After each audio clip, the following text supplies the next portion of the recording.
Do you know how to think outside of the Framelits box? I'll show you some tricks in this quick video. Hi, this is Sage Kimball, and I'm the Mad Stamper with another technique video for card makers and paper crafters.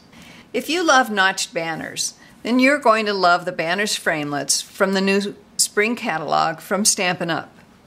With 6 different sizes, you'll be putting banners on everything. But let's look at how you can think outside the box, or outside the Framelits. First of all, you might have noticed on this card that this back banner is longer than the Framelits. And I'm going to show you how I cut that. First, I cut a strip of cardstock 1/16 of an inch narrower than what the Framelit would cut. That allows me to put one end underneath the notched end, and the other end sits on top of the Framelit so it won't get cut.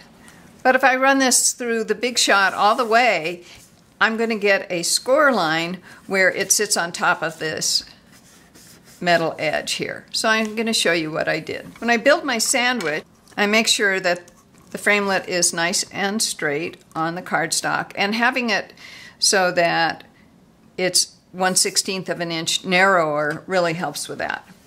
Then I put it between the 2 cutting pads. And when I run it through the Big Shot, I only run it part way, and then I back it out again. That gives me a notch on one end, and now I can cut it to whatever length I want. Another idea I stumbled on is to make little frames that you can place on your paper crafting projects. So here's a card I made using this idea. When I make these frames, I like to cut the smallest banner first, and then I can center the other framelit around it. You could cut both of them at once, but positioning 2 framelits at once is harder than doing just one. So that's why I prefer to do it this way. Now that I've got the smaller banner cut, I can position the larger one so that all the margins are even and it's nice and straight.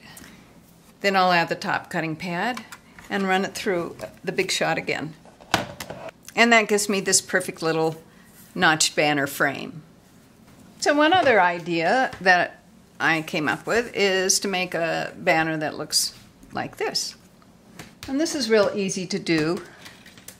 Just take the size framelit you want and cut the banner. Now that I've got this notched end cut, then I need to make a point on the other end. So I take the same framelit and line it up on the other end, getting the edges nice and straight. Add my cutting pad and run it through the Big Shot. And that gives me notches on both ends. So these are just a few ways to play with the Banner's Framelits. I bet you'll find other ways to think outside of the box as well. If you'd like to learn how to make awesome cards from start to finish, be sure to check out my online club at madstampers.com. You'll also want to visit my website at stampingmadly.com and sign up for my newsletter while you're there. Then drop by the Stamping Madly Facebook page. Happy stamping!